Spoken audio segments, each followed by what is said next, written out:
My name is Meredith Thatcher. I'm 35 years old. The morning I got married, my father stood in the doorway of my childhood church and told me he would not walk me down the aisle, because my groom was, in his words, not one of us. He told me to walk alone and think about what I'd done. So I let go of his arm, and I waited for the music, and when those doors opened, I was not alone. The man who took my arm was someone my father hadn't seen in 30 years. What my father did at that door, in front of the whole town, is the reason he will spend the rest of his life explaining a name he spent 3 decades pretending he had forgotten. I never raised my voice once. Welcome back to Calm Drama Stories. This is a channel for women who have learned that the quietest person in the room is usually the one holding the truth. If a story ever speaks to something you carried alone, you are among friends here. Drop a comment and be sure to subscribe. Let me take you back to the Tuesday I decided to tell my parents I was engaged. I was 35, living in Indianapolis, a little over 2 hours from the farm I grew up on. I'd left that farm at 18 with 1 suitcase and a half scholarship, and I paid for the rest of nursing school by working night shifts at a nursing home. I work hospice now, which means I sit with people in the last rooms of their lives. You learn things in that work nobody tells you when you sign up. You learn what people regret. Almost nobody regrets the truth they told. They regret the truth they swallowed, the apology they never made, the door they let stay shut. Theo and I had been together 4 years by then. He was a large animal veterinarian, the kind of man who could talk a 1,000-pound steer down out of a panic and then come home and tear up at a phone commercial. On my refrigerator there was a photograph, soft and pale at the corners, of a man I called my uncle. People asked about him sometimes. Friends, Theo, the woman who cleaned for me. I never explained him. There was a tree in that photograph too, a young white oak by a gravel lane, staked against the wind, and I had a memory of being small underneath it that didn't match a single story my family ever told. I figured telling my father I was getting married would be the hard part of all this. I was wrong about which part was hard. The drive out to Merrill County is flat and green and honest. Corn on one side, soybeans on the other, the grain elevator standing up over the little town like a church of its own. The white Thatcher farmhouse sits at the end of a gravel lane like it has always been there, because it nearly has. My family has farmed that ground since before my grandmother was born. The screen door on the back porch has the same spring it had when I was a girl. It creaks up slow, a long rusty complaint, and then it slaps shut hard, and the sound carries clear across the yard. I could find that sound in my sleep. It is the sound of who is coming in and who is being let out. My father, Carl, was at the kitchen table with the grain markets on the radio, the way he has been every morning of my life. My mother, Brenda, was at the stove, already smiling the smile she wears when she's bracing for something. My brother, Dale, was out by the bins, which is mostly where he lives now. He'd taken a second mortgage that spring to expand. Big plans, a new grain bin, a truck scale, another 40 acres he'd been wanting since high school. Across the section line, old Earl Hollis lifted a hand to me from his porch, the way he had 1,000 times. He'd farmed beside us my whole life. My mother dried her hands on a dish towel and walked me right back out toward the truck before I'd hardly gotten my coat off. "Just don't bring up anything that'll upset your father," she said, low, like a warning between women. I hadn't said one single word yet. I brought Theo out the next Sunday for dinner. I told myself a meal was the fair way to do it. Let them meet the man, not the idea of the man, not whatever picture had already gotten ahead of us. My mother set out the good plates, the ones with the gold rims that only come down for holidays and funerals. My father shook Theo's hand the way you shake hands with a man selling something you have already decided not to buy. Dale talked weather and basis prices, and would not quite let his eyes land on Theo's face. We were halfway through the roast when Dale's phone went off. One of his heifers was down in the lot, bloated, in real trouble. Theo set his napkin beside his plate. "Mind if I take a look?" he said. He was out in that lot in his good shirt within the minute, sleeves rolled, hands sure. He found the blockage, talked Dale through relieving it, saved the animal, and he never once made it sound like a rescue. He came back in smelling of the barn and washed up at the kitchen sink like a man who'd done it in that house 100 times. My mother watched him with something close to hope. My father watched all of it without a word. Then he speared a piece of roast, and without lifting his eyes from his plate, he said, "Where's he from exactly?" The room went quiet enough to hear the clock on the wall and the screen door breathing in the wind. That same week, Earl Hollis became my patient. 84 years old, congestive heart failure, the kind of slow goodbye I know how to keep gentle. Hospice came to him at his own place, the way he wanted it, in the bed by the window that looked out over the ground he'd worked for 60 years.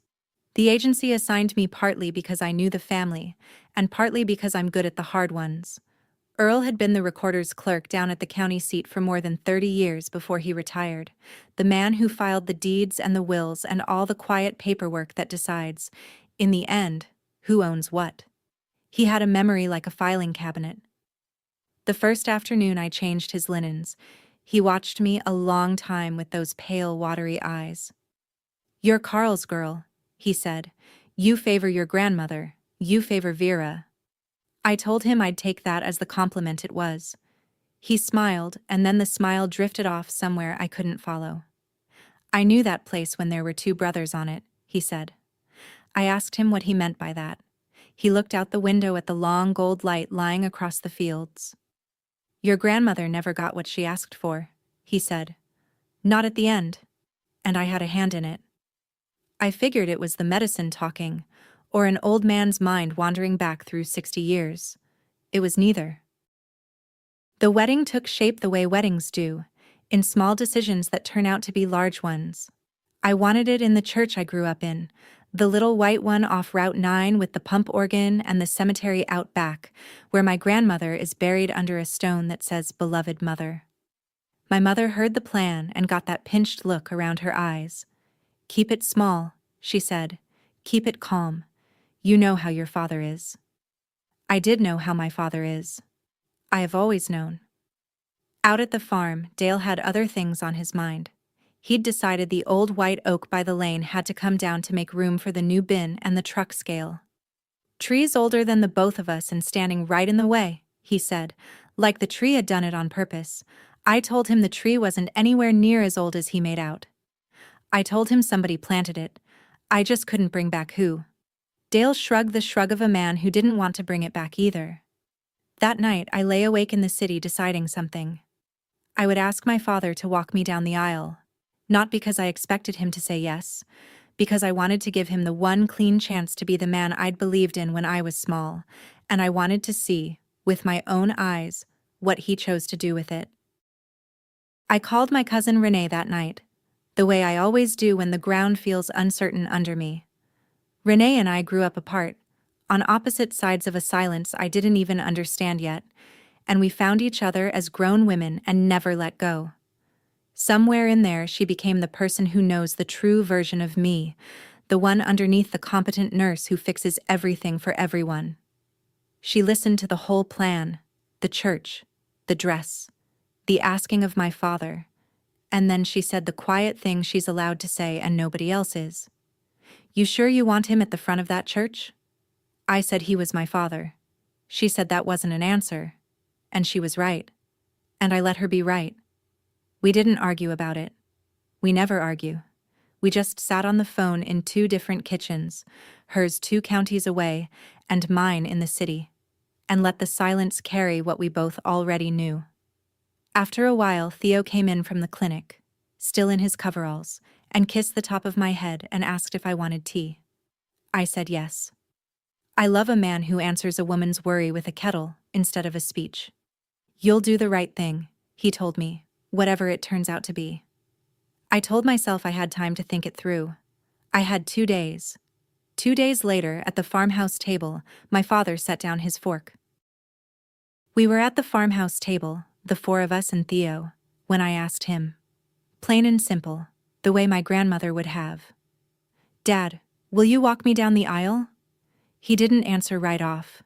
He chewed, he swallowed, he set his fork down so it clicked against the rim of the plate. Then he looked at Theo, not at me, when he gave his answer. I won't stand up in front of that church for this. My mother's hands went still on the table. Dale found something fascinating in the bottom of his water glass. He's a good man, Dad, I said. You saw what he did out in that lot. My father said the words I will hear for the rest of my life. He's not one of us. The whole kitchen held its breath. Then he turned and looked at me direct, for the first time. You want to go through with this? You go through with it without me. Walk yourself in, and think hard about what you're doing to this family. Theo never moved, never flinched. He just slid his hand over mine under the edge of the table, warm and steady, the way you'd calm a frightened animal. I looked at my father, and the strangest calm came down over me, the calm of a thing you've been afraid of finally happening in the daylight. All right, Dad, I said. Then I'll find someone who will. I had no idea yet who that someone would be.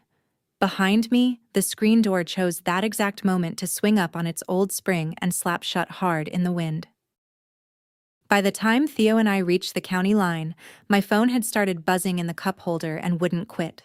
It was the family group text, the one my mother started years ago for birthdays and harvest schedules, and now, apparently, for this. My aunt on my father's side, the loud one, wrote that I was breaking my father's heart on purpose, that I'd always had to make everything a production. Dale wrote that I was stirring up drama I couldn't take back, and that I should think about the rest of them for once. A cousin wrote a single word, just, wow. My mother wrote nothing in the group at all, which in my family is the loudest thing a person can do, and then she texted me alone. Please don't make this worse. I didn't answer a single one of them. I learned a long time ago that you cannot win an argument with people who need you to be the villain of the story, because the moment you go quiet, they have to look at what they actually said. So I drove. Theo kept his eyes on the road and his hand on my knee, and let me be quiet for 40 miles. At a red light in Greenfield, with the phone still going off in the cup holder, I opened my contacts and scrolled down past my father, past Dale, past my mother, all the way to a name I hadn't dialed in months. The name was just 2 words: Uncle Eli. 2 days later, I drove to my uncle's place, 2 counties over, where the chosen half of my family lives. Eli Thatcher is my father's older brother. He's 64 years old, with my grandmother's same soft gray eyes, and he runs a feed and seed business that half the farmers in his county lean on to get their crop in the ground. His wife, Loretta, met me at the door with flour on her hands and pulled me into a hug that smelled like a Sunday kitchen. Their daughter, my cousin Renee, was already at the table, because of course she was, because this is where we both drive when something at home breaks. This is the family I go toward. I sat down in that warm kitchen and I didn't ask my uncle for one thing yet.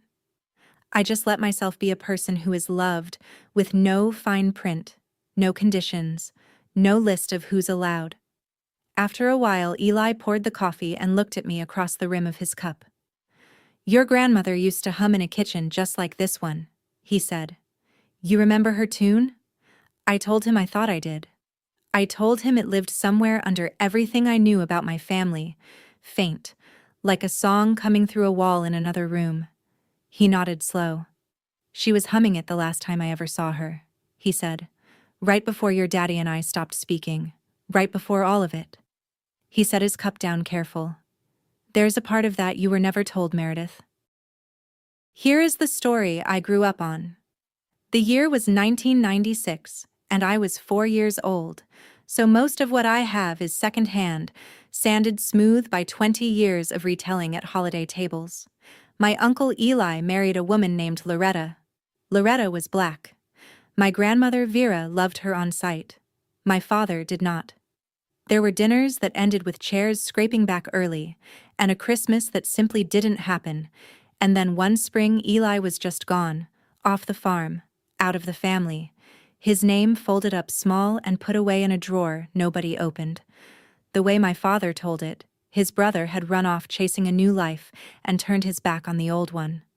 The way the aunts told it, Eli broke his mother's heart and put her in an early grave. Nobody ever told it from Eli's side of the fence, because Eli was never in the room to tell it. What I have of my own is thin and strange. I remember the white oak by the lane being newly planted, a skinny little thing tied to a stake. I remember a tall man lifting me up to see over the pasture fence. And then I remember the man being gone, and the lifting never happening again. The one line that survived every retelling intact, word for word. The line my father used to close out every version like a door was 4 cold words. He's not one of us. That was the story I grew up on. It was missing the one piece that turned out to matter most. Earl Hollis was slipping faster now. Some afternoons he was sharp as a tack, and some afternoons he drifted out on the tide and didn't come back until evening. On a sharp one, while I took his pulse, he caught my wrist with a hand like a dry leaf and held on with more strength than he had any right to. "Your grandmother came to me," he said, before she passed. "Vera. She drove herself down to the courthouse, sick as she was, and she sat in my office, and she told me she wanted that land split even between her 2 boys. Even. She said it twice, so I'd be sure I had it right." I asked him what happened to what she wanted. His eyes filled and spilled over, and he didn't wipe them. "It didn't happen that way," he said. "Papers got signed in the weeks after that, never should have been signed, and I'm the one who filed them. I knew better the whole time, and I filed them anyway, because Carl Thatcher was a hard man to say no to, and I was a coward in a small county. I told him to rest, that none of it had to be tonight." He shook his head against the pillow, like resting was a thing he'd flat run out of. "I kept copies," he said. "All these years, in case somebody ever came along who'd do right by it." He sank back, worn through, but he held my eyes till I promised. "Come back Thursday, nurse," he said. "I'll have something to put in your hands." I drove home that night with my grandmother's name going around in my head, and under it, that tune I still couldn't quite catch. I asked my Uncle Eli to walk me down the aisle on a Sunday afternoon, on his back porch, with Loretta snapping beans into a colander beside us, and the cicadas going in the trees. I said it the way you say the truest things, fast, before you can talk yourself back out of it. "Will you give me away?" He went quiet a long time. He set his coffee down on the porch rail. "Meredith," he said finally, "if I walk through the door of that church, your father is going to see a ghost come back from 30 years gone. The whole town is going to see one." I said maybe the town needed to see a ghost. Maybe a ghost was just the truth, standing up where everybody could look at it. He almost smiled at that. "You sure you want a ghost at your wedding?" he said, "instead of a father?" Loretta reached over without looking up from her beans and put one hand flat on his arm. "Eli," she said in the voice of a woman who has waited a very long time for a particular door to open. "The girl asked you a question. Don't make her ask it twice." He looked at his wife, and then he looked out at his own fields a while, and something 30 years old shifted behind those gray eyes. "Let me think on it," he said. "But I already knew. You don't tell somebody you'll think on the very thing you're going to say no to. You just say no." My mother caught me alone in the church parking lot after a planning meeting one evening. She'd driven all the way out from the farm just to find me standing there by my car in the gravel. "I need to say something to you," she said, "and I need you to never repeat it to anyone." I waited. In that flat lot light she looked older than I'd ever let myself see her, every one of her 63 years sitting right there on her face. "Your grandmother," she started. "Vera. She wanted things a certain way. With the land. With her boys." My breath snagged in my chest. "What way, Mama?" I asked, soft, the way you ask a patient something they're afraid to answer. She opened her mouth, and for one long second I watched the whole truth come up and stand right there behind my mother's teeth, 40 years of it, ready to fall out into the gravel between us. Then her face eased shut, slow, like a screen door let down gentle so it won't slap. "Some things are better left in the ground," she said. "With her." She got in her car. I stood in that empty lot a long time after her taillights were gone, and I understood a thing I'd spent my whole life refusing to understand. My mother had not been cruel all those years. My mother had been afraid. She'd been afraid for 40 years, and fear that old stops looking like fear from the outside. It just starts to look like silence at the supper table. Dale came to see me himself, which he never does. He drove the whole 2 hours into the city and stood in the doorway of my apartment with his cap turning in his hands like a man come from a funeral. "I hear you've been out to Eli's place," he said. I said I had. He came in but wouldn't sit, wouldn't take the coffee, just stood there in the middle of my front room filling it up. I mortgaged everything to expand this spring. The bins, the scale, the new acres. Second mortgage. Every dollar I've got, and a good many I don't, are in that ground. I told him I knew that. "If Eli's name comes back up," he said, and his voice dropped, "if anybody down at the county starts asking how the title got to be the way it is, the bank gets nervous, and a nervous bank can call a loan. The whole operation's at risk. The whole farm." I looked at him a moment. "What exactly are you scared somebody's going to find, Dale?" I asked. He didn't answer that. He couldn't quite meet my eye. "Just keep him away from the wedding," he said. "You bring that man back here, you're not just ending a wedding, you're ending the farm." Then he set his cap back on his head and drove 2 hours home in the dark. And I stood there and turned it over, and I noticed the one thing he'd been careful not to say. He never once said it wasn't true. He only said it would cost him if it came out. Thursday came.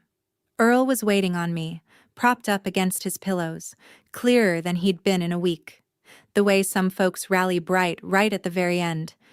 He told me to look in the bottom drawer of the bureau, underneath the winter quilts. I knelt and dug down and found a worn manila folder, gone soft as cloth from 60 years of careful hands. Inside was a copy of my grandmother's will, dated and signed and witnessed, leaving the home place to her 2 sons in equal shares. And clipped behind it, a copy of a quitclaim deed from 1996, signed by Eli in a shaky hand, signing his whole half away for almost nothing, dated just 3 weeks before Vera died, when she was already too sick to sit up. "I filed papers I knew in my bones were wrong," Earl said. "Your daddy brought Eli into my office grieving and scared and shamed, and told him this was what their mother wanted, that it kept the peace, that it was the honorable thing. It was no such thing." I had Vera's real words sitting in my own drawer the whole time he said it. His hand pressed down flat on the folder, like he was holding the years in place. "I'd like to be square with the Lord before I go, Meredith," he said. "Your grandmother's wishes are still on record down at that county. They never went anywhere. They're sitting right there in the books. Somebody just has to walk in and know to ask the right question." 3 nights later, he was gone, but the folder was already in my hands. The wedding rehearsal was the following Friday evening in the parish hall beside the church, with the whole wedding party there, and the pastor walking us through the order of things. My father came, which surprised me at first, until I understood why. He came to make his point in front of an audience, where it would do the most work. When the pastor asked, gentle, who would be walking the bride down the aisle, my father stood up from the folding chairs.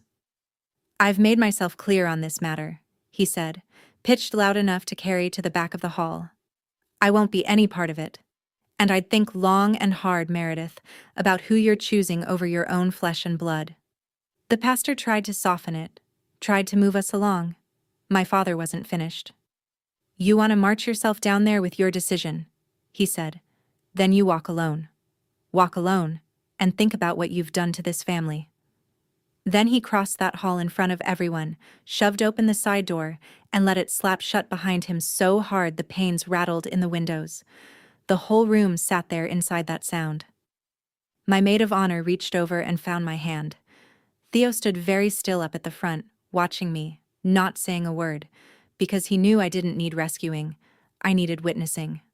My father drove off thinking the bang of that door was the last word on the whole subject. It wasn't even close to the last word. It wasn't even the right door. I want to stop right here for just a second. If you have ever had someone you love hand you a condition for their love, be this, marry that, stay quiet, keep the peace, and you have felt the floor tilt under your feet, then you already know exactly what that church hall felt like.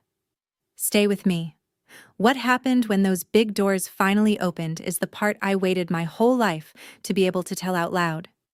Comment and tell me where you're listening from tonight, and let's keep going.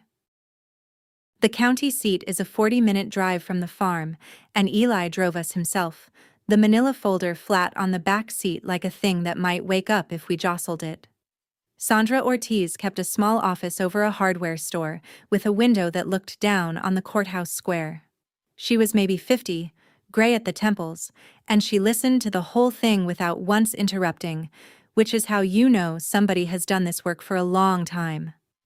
When Eli finished, she put on her glasses and went through the folder page by page, the quitclaim, the copy of Vera's will, Earl's shaky handwritten note about the date the deed was recorded. She did not gasp. She did not tell us we were about to be rich. She tapped the recorded deed and said the date was the part that mattered, that a transfer signed while the grantor's mother was dying, and her own will said something different was the kind of thing a court could be asked to look at. Then she set the pages down and looked at the two of us over the top of her glasses. "Give me a week," she said. "I will pull the recorded deed and the probate file from the courthouse myself, and I will tell you what is really here. And until I do," she said, "you do not say one word about this to your father, or your brother, or anybody who shares a fence line with them." Eli nodded like a man who had waited a long time and could wait a little more. I nodded because I did not trust my own voice yet. She called on a Thursday, 6 days later, and asked us both to come in. The probate file confirmed the rough shape of Earl's story. Vera's will, the real one, signed and witnessed 2 years before she died, divided the home place evenly between her two sons. The 1996 quitclaim that moved Eli's half to Carl had been signed in the same season Vera was failing, and the will had never been formally administered, which Sandra said was the loose thread the whole thing hung on. She was careful with her words in a way I have come to respect. She did not say we would win. She said the transfer was the kind of thing a court can reopen, that between the timing, the unadministered will, and the question of how a grown man came to sign away his birthright in the worst year of his mother's life, there was a real argument for undue influence. Presumptively voidable, she said, not a sure thing. I wrote those 3 words on the back of my hand in the parking lot so I would stop rounding them up into a promise. Then Sandra asked Eli the question that mattered. "Do you want me to file now?" she said. "Or do you want to wait?" Eli looked out her window at the courthouse a long moment. "File it after," he said. "My niece is getting married Saturday, and I am not going to walk into that church carrying a lawsuit. I waited 30 years. The lawyers can wait 1 more week." I told one person before the wedding, and I told her by accident. Aunt Ruth caught me on the phone the next evening, asking what flowers we'd settled on, and somewhere between the centerpieces and the seating chart, my voice cracked, and the whole thing came out. Earl and the folder, and Eli and Sandra Ortiz, and the 3 words on the back of my hand. Ruth was quiet for so long I thought the call had dropped. Then she said, in a voice I had never heard her use, that she had a cedar chest at the foot of her bed, and that inside it was every Christmas card Eli had mailed her for 30 years, 1 a year, never missed, each one signed by Eli and Loretta, and then later by Eli and Loretta and Renee. She had kept them where Carl would never look. She said she had spent 3 decades being the sister who didn't make trouble, and she was tired of it clear down to the bone. "I have been waiting 30 years, she said, "for somebody in this family to open a door instead of slamming one. Bring your Uncle Meredith. I will be in the second pew, and I will stand up so fast it will scare people." I sat down on my own kitchen floor when she said it, because for the first time the thing I was about to do stopped feeling like a grenade and started feeling like a homecoming somebody else had been praying for too. My father, meanwhile, was working the only room he still controlled. He called the pastor twice. He called 2 men on the church board, men he'd farmed beside for 40 years, and he told them his daughter was making a spectacle, dragging old family business into a house of worship, embarrassing her mother in front of the whole county. He did not say the word race to them. He never said it to anyone whose opinion he needed. He said spectacle and family business. And after everything we've done for that girl, which is a sentence that has never once been followed by a true accounting of what was actually done. Pastor Reeves called me Thursday night, gentle and tired, and told me my father had asked him to have a word with me about the tone of the day. I asked the pastor one question. "Reverend," I said, "has my father told you who he wants kept out of that church, and why?" There was a silence on the line. Then the pastor said he had not asked for particulars, and that maybe it was time he did. My father, I think, expected the church to close ranks around him the way it always had. Instead, Pastor Reeves told him only, "We'll see, Carl," which is the most dangerous sentence a careful man can say to a man who is used to getting his way. The night before the rehearsal dinner, Eli came by the little rental house Theo and I had taken near the church, and the two of us sat on the back step while Theo and Loretta did dishes inside. The white oak came up, the way it always did with Eli, because he had planted one just like it the spring before he left, a sapling no thicker than his thumb, down by the lane where it met the road. Dale wanted it cut now, he told me, to make room for the new grain bin, and the surveyor's stakes had it sitting right on the line of the disputed half. I said something bitter about Dale, and Eli stopped me with his hand. He said the thing I have carried with me ever since. "I never came for the land, Meredith," he said. "I came for my brother. I spent the first 10 years angry and the next 20 just missing him, and I would trade every acre of that place for one Sunday where Carl looked at Loretta and saw a daughter." He said the lawsuit was Sandra's business and the truth's business, but it was never his reason. And sitting there on that step in the dark, I finally understood the difference between losing a fight and refusing to have one. My uncle had refused, for 30 years, to become the small thing my father needed him to be. If you're still with me, do me one small favor and tap that subscribe button, because the next part is the part the whole story was built toward, and I want you here for it. These big doors, the ones I keep telling you about, they are about to open. Let's finish this together. My mother made her last stand in the church parking lot after the rehearsal, when everyone else had driven off, and it was just the two of us and the long blue Indiana dusk. She had been crying before she found me, I could tell, and she begged me. She used that word herself. "I am begging you, Meredith," she said. "Do not bring Eli into that church tomorrow. Your father will not survive it in front of these people. If you do this, you will break this family in one afternoon, and it will be on you. You will be the one who did it." And there it was, the oldest trick in our house, the one I had watched her work my whole life, taking the thing the man did and setting it down gently in the lap of whatever woman was standing closest. I looked at her for a long moment. I almost told her I knew about Vera's will. I almost said, "You knew. You knew the whole time and you let him keep it." But her face was so frightened that I could see the girl she must have been 40 years ago, choosing the house over the truth, because the house was warm and the truth was cold and she was young. So I only said, "Mama, I am not breaking this family. I am opening it." The break happened in 1996. You all just learned to walk around it. She put her hand over her mouth. "Please," she whispered through her fingers. "I can't lose all of them in one afternoon." It was the truest thing she said to me in years, and it was still, underneath, a request that I be the one to keep losing instead. Earl Hollis died the night before my wedding, a little after 11, with his window cracked the way he liked it so he could hear the corn. I was not on shift, but the nurse who was knew what he had been to me, and she called, and I drove the dark county roads back out to the care home to sit with him a while before they took him. He looked smaller than the man who had handed me that folder. I held his cold hand and thanked him out loud for telling the truth at the very end of a long life of keeping other men's secrets at the recorder's office. And then I drove back to the rental house and I sat in the dark kitchen, and the doubt came for me the way it always comes, late and quiet and reasonable. I thought, What am I doing? I am about to walk into my own wedding and detonate it to prove a point a dead man told me in a folding chair. I thought about my mother's face. I thought about the whole county turning to look. Theo came down and found me there at 2 in the morning and did not tell me it would be fine, because he never lied to me. Not once in 4 years. He just put the kettle on and sat across from me in the dark. For 1 hour, I almost called my uncle and told him to stay home. I almost gave my father the quiet wedding and the kept secret and the family that walks around the break. I had my phone in my hand. What turned me was not anger. I want to be honest about that, because anger would have been easier to explain.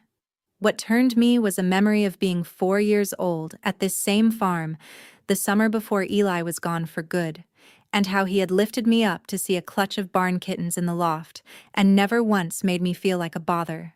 The family had taken that man and erased him so completely that I had spent 30 years thinking the warm uncle of my childhood was something I'd half invented. He was not invented. He was robbed. And then he was hidden.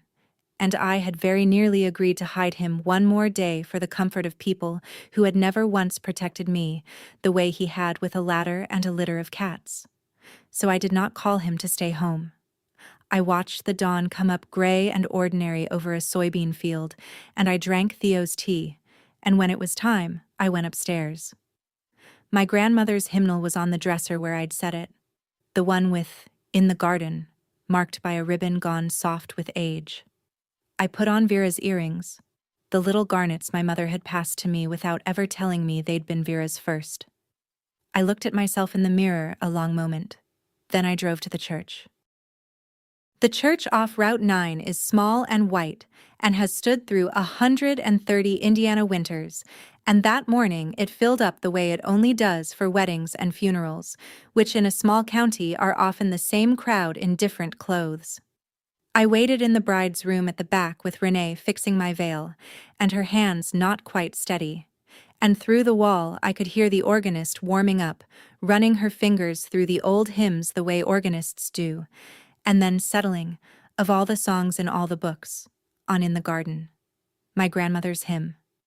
I had not asked for it. Renee went still beside me when she recognized it, and we looked at each other in the mirror and neither of us said a word, because some things you don't dare name out loud for fear of breaking them. Out in the sanctuary my father had arrived early, in his good gray suit, and he was working the pews like a man running for office, shaking hands, accepting the soft condolences people offer the father of a bride, performing a calm he did not feel. He was certain of how this would go. He was certain I would either lose my nerve and let him walk me, his hand heavy and victorious on my arm, or that I would walk that aisle alone in front of the whole county, shamed, proving his point for him with every solitary step.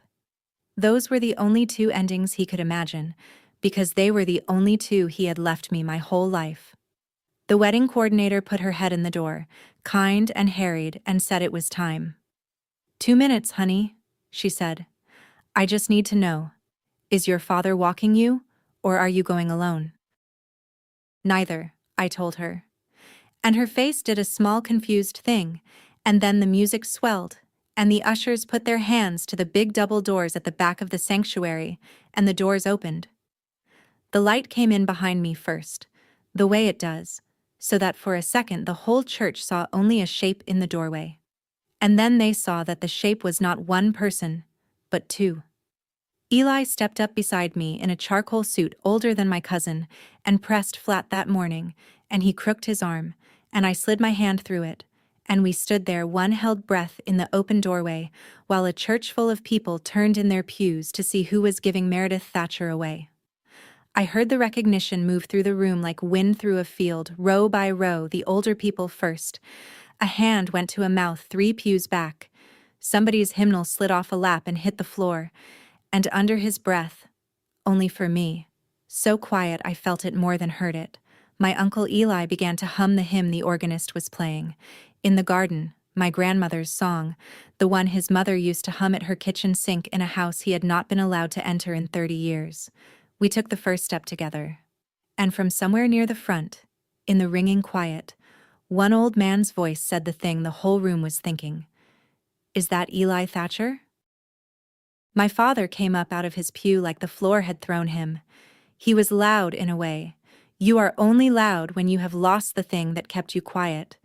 And he pointed down the aisle at his own brother and he said it. The sentence that had run under this whole family for 30 years like a buried wire. He's not one of us. He hasn't set foot in this county in 30 years. He doesn't belong in this church. He doesn't belong on that arm. Not one of us. The same 4 words he'd used on Loretta in 1996. The same 4 words he'd used on Theo at the dinner where this all began, and now spent in public, at full volume, in front of every soul he'd ever wanted to impress. And here is the thing I had learned, the thing my whole calm life had been teaching me. I did not match him. I did not raise my voice to my father's volume, because the moment you do that, the room stops listening to what's true and starts watching 2 people fight. I let his shout hang there in the rafters and get small, and into the quiet after it, Aunt Ruth stood up in the second pew, just like she'd promised, so fast it scared the woman next to her. Then Pastor Reeves's wife stood. Then an old farmer named Whitfield who'd known both brothers as boys. Then a whole row, then another. People standing not in anger but in a kind of witness, until my father was the only man left on his feet for the wrong reason in a church full of people on their feet for the right one. I looked at him down that long aisle and I kept my voice low, low enough that the room had to lean in to catch it. "You told me to walk alone, Dad," I said, "and think about what I'd done." I thought about it, and I decided not to. Pastor Reeves is not a young man, and he has buried and married half the county, and he read that room in about 4 seconds the way only an old shepherd can. He did not call for order. He did not ask my father to sit, and he did not ask him to leave. He simply lifted both hands, the way he does over a christening, and said, in a voice that filled the room without ever rising, "Friends, we are here this morning to witness a marriage. Shall we continue?" And the room, still standing, said yes in that low collective murmur that is more powerful than any shout, and they sat, and Eli walked me the rest of the way down the aisle while the organist, bless her, played my grandmother's hymn all the way to the front. He placed my hand in Theo's. He did not glare at my father as he passed him. He just gave Theo's shoulder one squeeze, the way an uncle does, and stepped into the front pew beside Loretta and Renee and Ruth. My mother sat one section over, frozen exactly between the husband still standing and the daughter at the altar, belonging fully to neither, which is the country a person ends up in after 40 years of silence. Theo took both my hands. The vows we had written were plain ones. And just before we said them, he leaned in, only for me, and said the truest small thing anybody said all day. "Your grandmother would have liked the music." The reception was in the church parlor.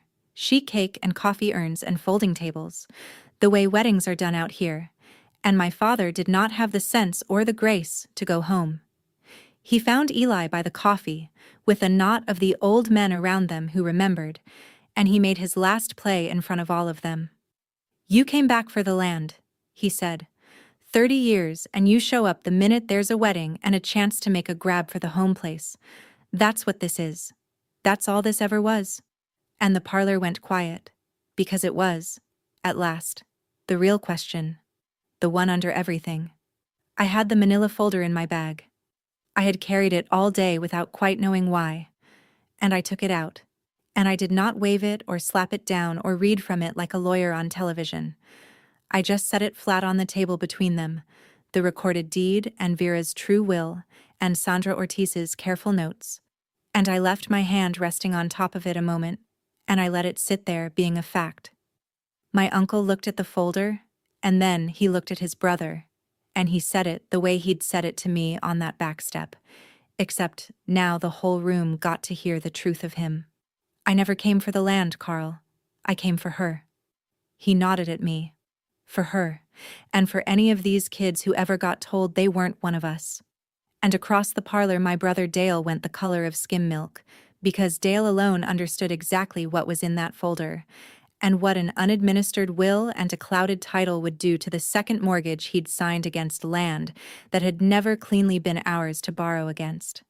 I watched him set his coffee down very carefully, the way you set something down when your hands have started to shake and you don't want anybody to see. Old man Whitfield, who had stood up in the church, looked from the folder to my father and back, and said only, "In the flat way, old farmers say the thing that ends an argument, Carl, is that Vera's will." My father didn't answer him. He looked at the folder on the table the way you look at a dog you were sure was dead. For the first time in my life, my father stood in a room full of people who had known him 40 years, and he did not have a single line. He opened his mouth once and shut it, and what I felt watching him was not triumph. It was the strange flat quiet of watching a thing that has loomed over your whole childhood turn out, in the end, to be just a frightened man beside a coffee urn. Sandra Ortiz filed on Monday morning, the way she'd said she would, a petition to reopen the administration of my grandmother's estate and to set aside the 1996 transfer. I will tell you plainly that it is not finished, because real things do not finish the way stories do. Presumptively voidable, not a sure thing, those were still the words. But a clouded title is a clouded title from the day it's challenged, and within a few weeks, once the title company picked up the recorded challenge, the bank quietly froze the undrawn portion of Dale's expansion loan, pending the question of who actually owned the ground the new bin was going on. My father kept the land for 30 years by making sure nobody ever asked the right question in front of the right people. He could not survive 30 minutes of the right question asked out loud in a church. The community did the thing communities do, slowly and without announcement, which is reorder itself around a truth, once it can no longer be unseen. People who'd nodded at Carl in the feed store started nodding a little less.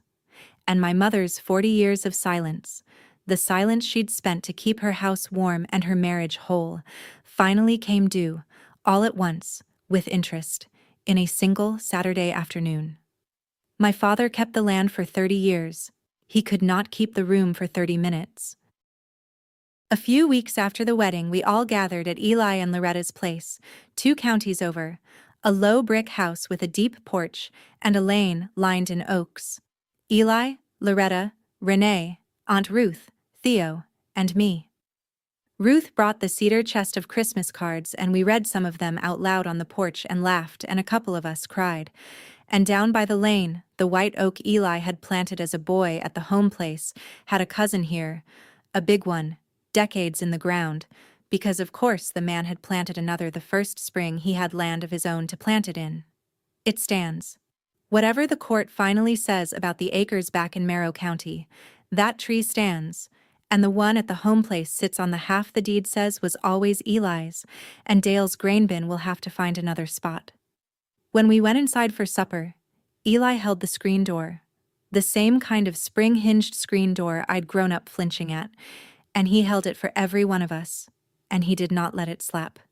He held it until the last person was through. In this house, he said, the door waits for everybody.